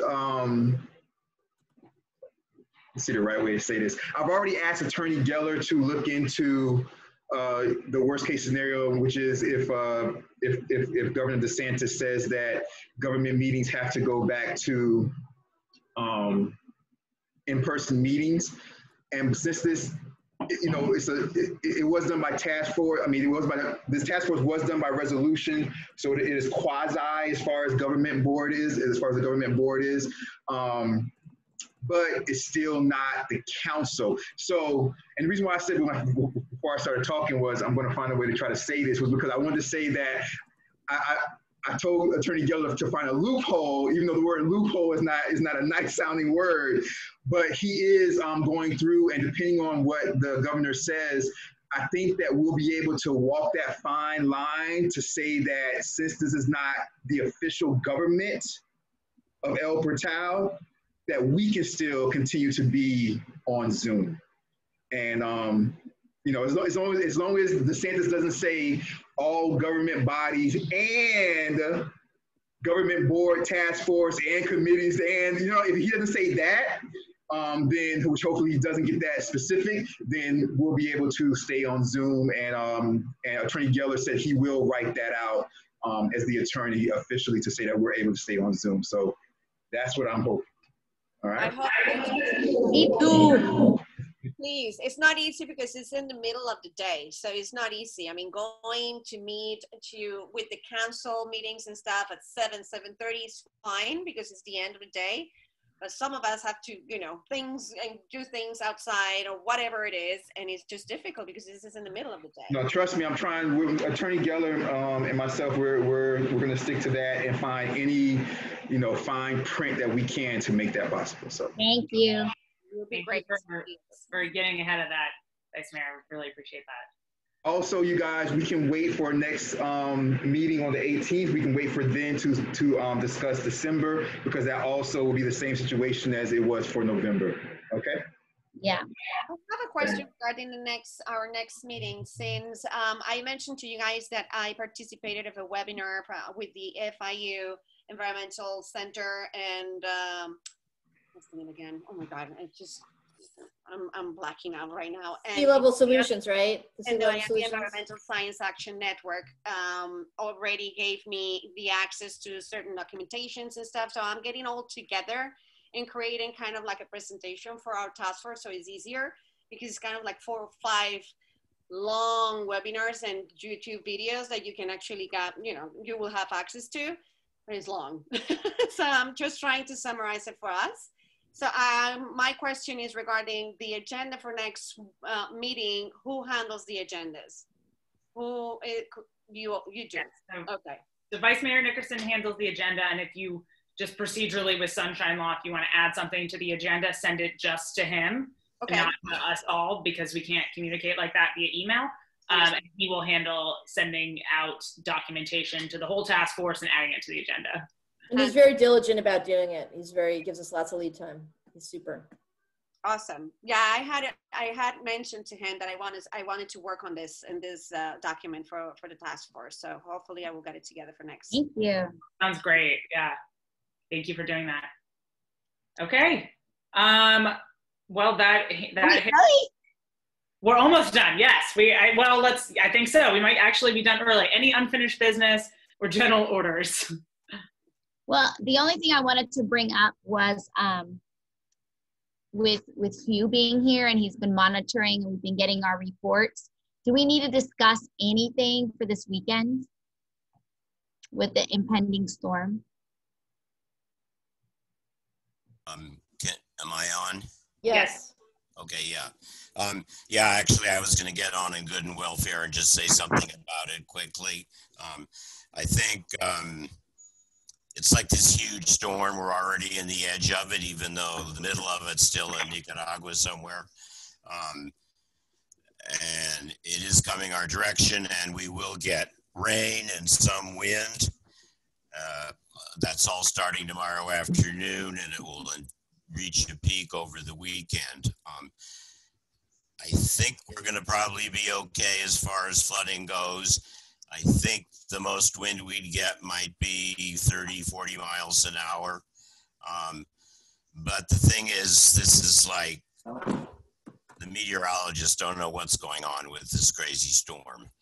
I think the water's not hot enough for it to get really bad, but we're in this, you know, a weird year, a weird situation. So I'm going to try to keep really on top of it and keep sending things out. And I will, you know, I think we all have good communication with the police chief. You know, the problem is you don't want to be too alarmist when something doesn't have a really big chance of happening. But I think, you know, I mean, I think our police force has been just incredibly good in planning ahead for these things and so on. So, but you'll certainly find out on our little warning grapevine thing. And let me just say, Hugh's work through the storm season to maintain that daily, sometimes multiple posts a day for us is really amazing. Hugh. Yeah, I love the insight. Really, Yes. the very local insight, really helpful. It really is fun, I have to tell you. I mean, one thing I love about retirement is that things like that I can actually put time in to do because they're fun as well as serve a good purpose. But for people, since Kristen probably isn't going to move into her new house in the by tomorrow, I will be monitoring all the water levels and looking to see if we're going to have flooding. So. Thank you very much, Hugh. I second both those sentiments. And actually, I'm sorry, are we officially in good and welfare right now? Can I raise one more thing to just put on pin on? Yeah, we're in new business, but go ahead. New business, perfect. So, you know, we have had a informal text chain along the west side of the neighborhood relative to flooding. And this has sort of been a pickup thing that we've done this year as we've been getting, working with the chief and Hugh on really specific, you know, like, hey, here's what's going on with the tide. You can expect to see this in 3 hours or whatever. But since I'm moving off the river, I would like for us to talk about whether or not we have the ability to establish a text chain program that we could expand to more people along the river. And just, I don't know, again, I know the chief isn't on right now, that we can, I would like to loop him in on this idea, but it's the extension of our flood recommendations. So rather than it being just ad hoc, I'd like for us to start to explore whether or not there is some way that we can, you know, formalize that, because I think it's been really useful and it helps the neighbors a lot when it's a little bit like being on an airplane when you're about to go into turbulence and the pilot says, there's turbulence coming, it'll last for about 10 minutes. Like people on the river watching the king tides come up this season in particular, where we've gotten a couple of days where it's really high. It does really help the neighbors to know that A, it's coming, and B, you know, what we think it's gonna, what the impact is gonna be. So Chris, anyway. Give a little bit more information about that. Is it everybody who just texts back and forth, or is it kind of a distributed text so that you provide information to others and they just receive it? So, I mean, right now it's me as block captain of Crime Watch who saying to all my neighbors on my block, plus a few others like Ibis on the far west side who have asked to be included. Neighbors, here's what's going on. The river's going to be high today. High tide is at this time. You should, you know, do this or that. Or neighbors, it's me. Hugh says that the river is likely to rise 6 more inches before 3 p.m. today, so you're going to see it come up, but then it's going to go down. It's an opt-in, but it is, they're all on one text, and it would be great if we could. Right now, that's a little informal, but I think we should have. It would be great if we could figure out something that's a little more formal and has a little bit more structure, and also where the neighbors aren't seeing everyone else's necessarily phone number on it, right? So you sign up for the service. And we use it for only, you know, we push text only in these circumstances, but, you know, you'll opt in and there's a mechanism for you to opt out, maybe. I feel like that's something like a grant for an app to be created. And that might be something that we can apply for and get funding for. But I see that Hugh has an answer to that too.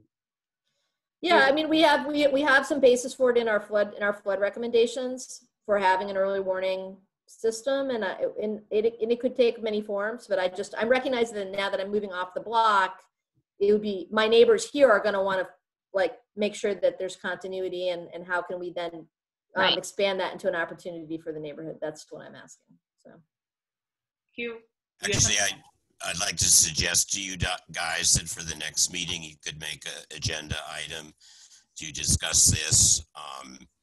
You know, it's come up with the police chief about 3 times this year when things looked bad enough, and you know, the chief has his kind of list. In some cases, he sends officers around, but we don't really have a policy. You know, we still have this situation where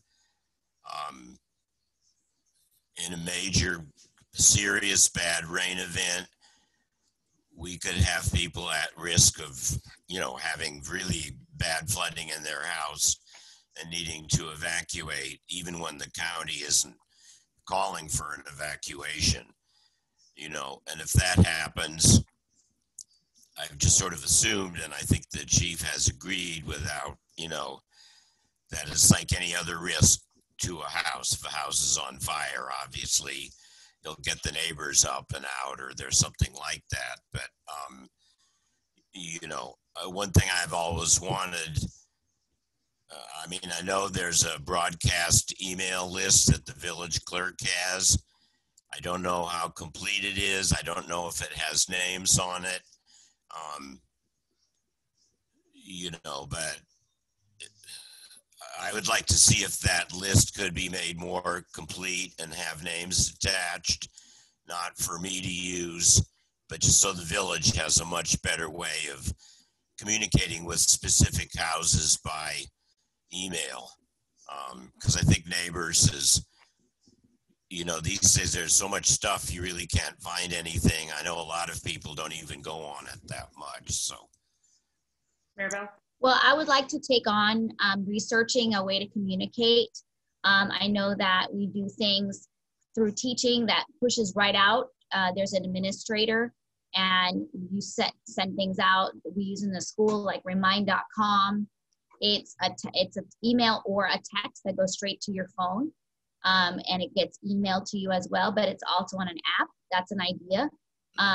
Or that we create our own specified one for El Portal. So I don't mind taking on that and researching so that we have something, beginning to create something that we have. For sure, remind.com is really easy to use. And again, it goes straight to email, but it also goes as a push text to you. And so that might be the fastest way for us to do something while I'm looking for a grant or researching to see if there's something that we can get funding to create our own kind of El Portalian communication outside of Nextdoor, because Nextdoor is like everybody trashes everybody. I think that's great, Maribel, and I would imagine that there probably is already some kind of app right. things like that perhaps the village could just buy and everyone downloads on their phone or something like that. Or just, I think, you know, the Amber Alert equivalent, right? Exactly. For that, but we get the push notifications. Right. Great. Thank you for volunteering for that. Yeah. And then maybe I could work with you, Maribel, because the other half of it is, you know, you have to know who everybody is, so that when you send the app out, it goes to everybody. And, you know, in my research, I have all the property tax data, which is updated every 3 months or so. So every house that's owner owned, I have the address and name and everything, but you know, there's no telephone, no. Grassroots too. You just knock on the door and you're like, hey, you live on the river.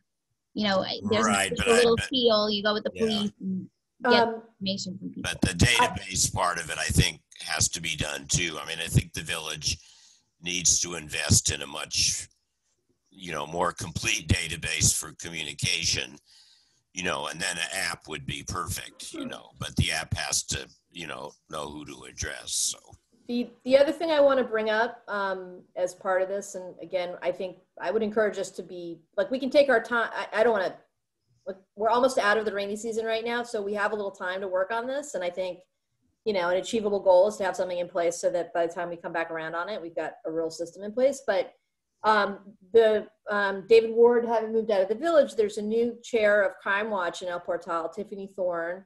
And right now there are only a couple of blocks in the village that are active for Crime Watch. And I really think that a really, really important part of this mobilization and communication strategy needs to also maybe try to amplify the Crime Watch effort in El Portal. So, you know, like right now I manage the Northwest 200 block, but I have active people in circulation on the block west of me and the block east of me because there's no one covering it for Crime Watch. So when I pull a Crime Watch meeting, like I will flyer the entire length of Northwest 86th Street from North Miami Avenue all the way to the river. So, you know, it would be great to have more than one person covering that ground. And, you know, now I won't even be in this block. So I do have a couple neighbors that I think are going to take over on this block. But I know Tiffany would really like some help in trying to build some fresh momentum around Crime Watch. So maybe we can double up our efforts on that, because it'd be great to have active Crime Watch captains who are also hooked into this communication pattern. Madam Chair, if I may very quickly. Yes. Thank you, Madam Chair. So one of the things that you guys already had written down and planned, I was going to start reaching out to individuals, was at that first meeting in November, after I was sworn in, I was going to have the like all the groups of El Portal, Crime Watch, the Tree Board, the Sustainability Resiliency Task Force, just have like a member just come on and talk about that group, so that the residents can know all the groups that are out there that they can be involved in. That was one of the things I was going to do. And at subsequent council meetings also, I was going to also have, you know, if not every month, you know, all the groups, but going to have the groups come up and just kind of like, you know, give an update on what they're doing and things like that, so it stays fresh in the minds of the community. So hopefully through that, we'll get a lot more involvement in all of the groups across the board throughout the community. So thank you. Great, thanks, Vice Mayor. I think that to your point, Kristen, the app that Maribel was talking about would be, you know, right in line with that. I can imagine an app like that being used for all kinds of things, you know, Crime Watch, flooding. Public safety, yeah. Exactly. Mm-hmm. And I guess a final question, maybe to Vice Mayor Nickerson. Would you think it would be possible for me to get a copy of the village email blast list from the clerk, or is that? Yeah, I'll that email list, we had different lists. So Mayor Cabillos kept her own list, which I think was much more extensive. And then Yanisha Jacoby, our former clerk, had a list of what she could compile. I'll see what I can do.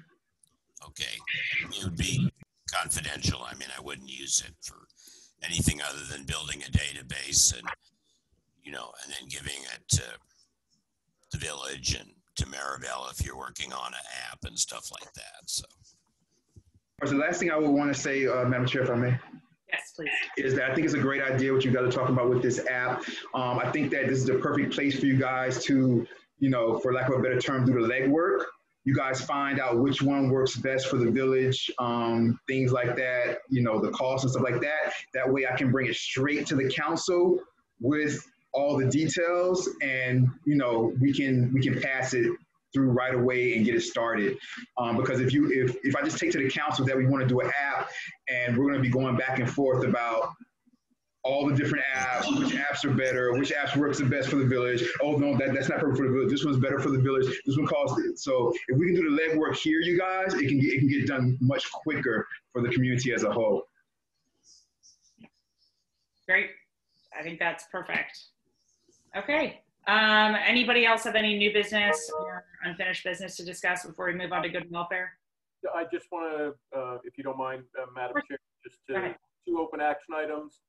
The tool for text / notification to villagers is Maribel. The village required to directly adopt based on the Florida statute. What's the specific language and template we need to follow? That's you, Madam Chair, to talk to Attorney Geller. Those are only action items that are open. We did close 2, adding Sandra to the email list because, you know, now she's a real member. And asking the village attorney about the non-voting members are bound by sunshine laws. The answer is yes, of course. Perfect. Question. Go ahead, Sandra. Thank you, Elizabeth. Madam Chair, I need to get used to it.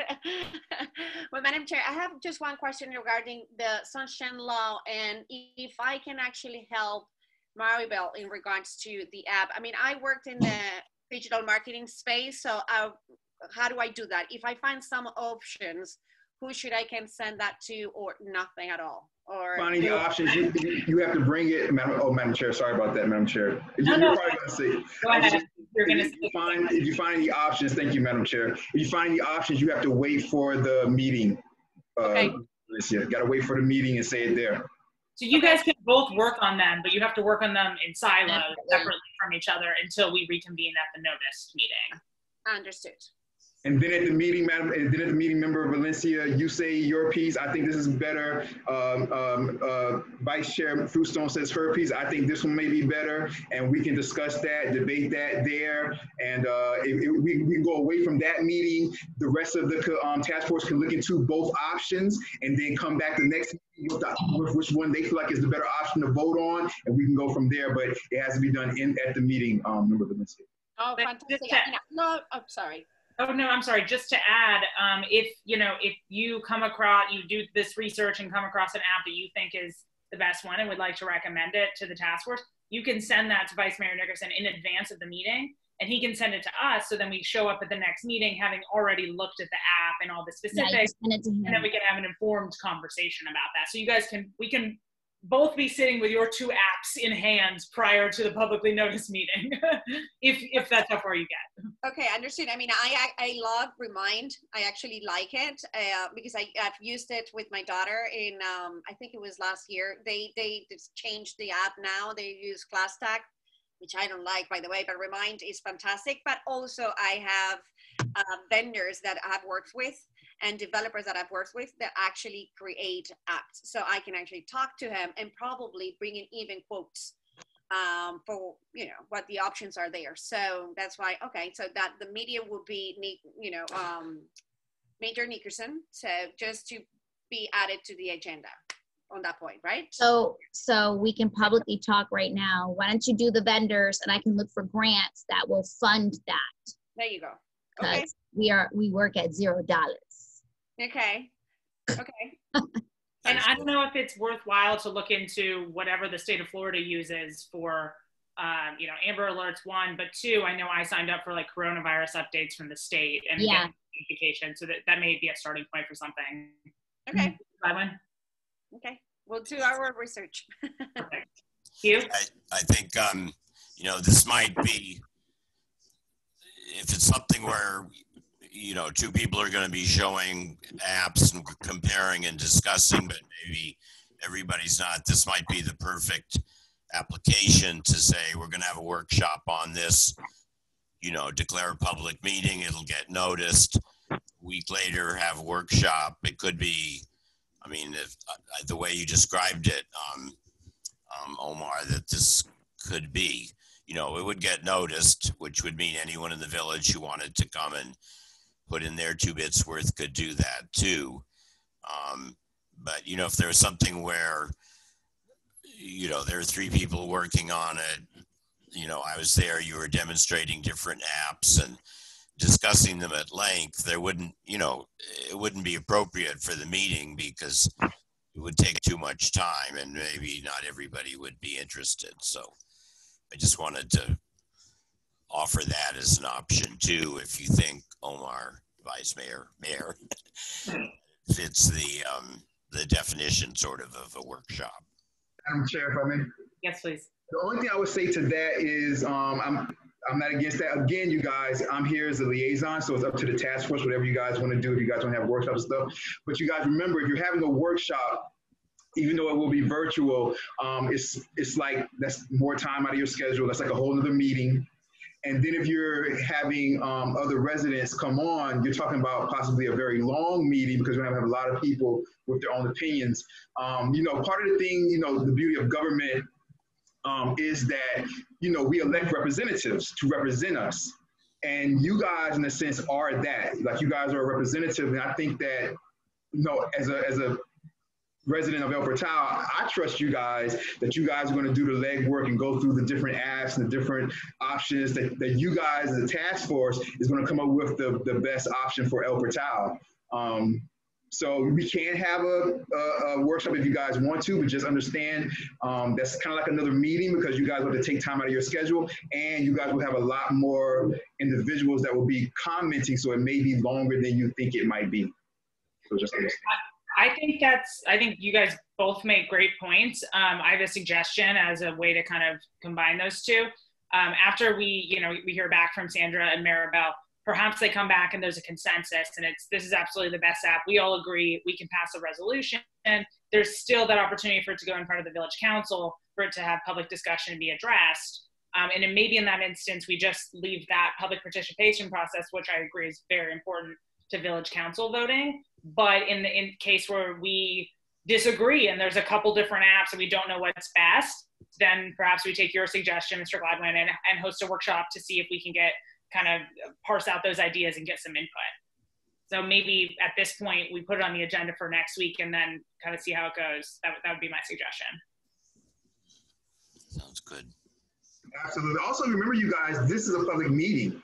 So, you know, residents could join these meetings. You know, they could join the next meeting or whatever meeting where we talk about the app, and they could, you know, we have Two Good and Welfares, you know, where they could speak.